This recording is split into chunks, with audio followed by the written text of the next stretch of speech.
On sort d'un entretien, on a l'impression que tout s'est bien passé, mais attention, les 5 dernières minutes, c'est souvent là que tout se joue. Vraiment. On va voir ensemble comment faire de cette conclusion un véritable atout, histoire de laisser une impression mémorable. Comment conclure un entretien de manière pro?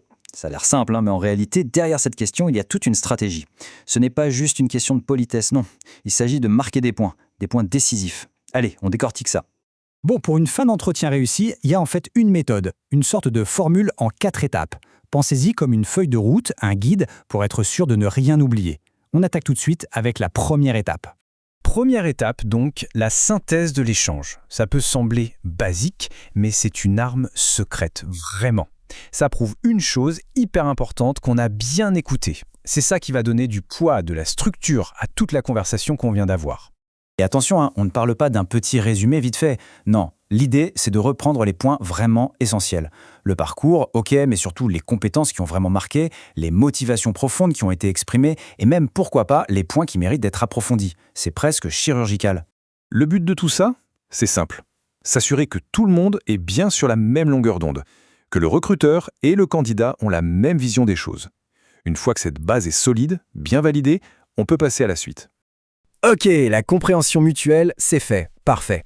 Maintenant, on passe à quelque chose de très rigoureux, la vérification des informations. Et ça, c'est une étape absolument cruciale avant de prendre la moindre décision. Concrètement, ça veut dire quoi? Eh bien, ça veut dire qu'il ne faut surtout pas hésiter à demander « est-ce qu'on peut revenir sur ce point pour clarifier ?» ou à revérifier un truc sur le CV. C'est vraiment le moment de s'assurer qu'il n'y a plus aucune zone d'ombre. Au fond, l'objectif, il est simple. Garantir que la décision finale reposera sur des infos qui sont fiables, qui sont vérifiées. C'est la base, vraiment, d'un recrutement qui se veut juste et équitable. Bon, à ce stade, tout est clair, tout est vérifié. La suite? Eh bien, on se projette. Annoncer les prochaines étapes de manière transparente, ce n'est pas un détail, loin de là. C'est une vraie marque de professionnalisme. Le but, c'est de donner une visibilité parfaite au candidat. Du genre, voilà ce qui va se passer maintenant. On reviendra vers vous d'ici tant de jours. On vous contactera par email. C'est simple, c'est clair, c'est direct. Pas de place au doute. Et l'impact de ça, il est énorme. D'un côté, ça rassure énormément le candidat. Faut pas oublier que c'est souvent un moment de stress. Et de l'autre, ça élimine toute forme d'ambiguïté. Ce n'est pas juste une bonne pratique, non, c'est une vraie marque de respect.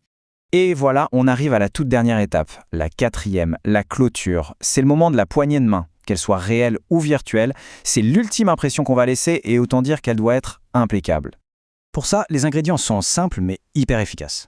D'abord, un remerciement sincère pour le temps passé ensemble. Ensuite, une formule de politesse qui sonne pro. L'objectif, c'est de soigner l'image de l'entreprise, parce qu'il ne faut jamais oublier qu'un candidat, même s'il n'est pas pris, parlera de son expérience. Prenons un exemple concret. Cette phrase-là, « Merci pour cet échange, nous reviendrons vers vous très prochainement. Bonne journée ». Elle est parfaite, simple, directe, positive. On a tout. Le remerciement, la promesse qu'il y aura une suite et même une petite touche de chaleur. Franchement, c'est le modèle à suivre. Au final, quand on y pense, cette dernière étape qu'on a tendance à un peu négliger n'est-elle pas le reflet de la qualité de tout le processus? Une clôture bien maîtrisée, c'est peut-être ça la vraie signature d'un recrutement d'excellence. C'est une bonne question à se poser, non?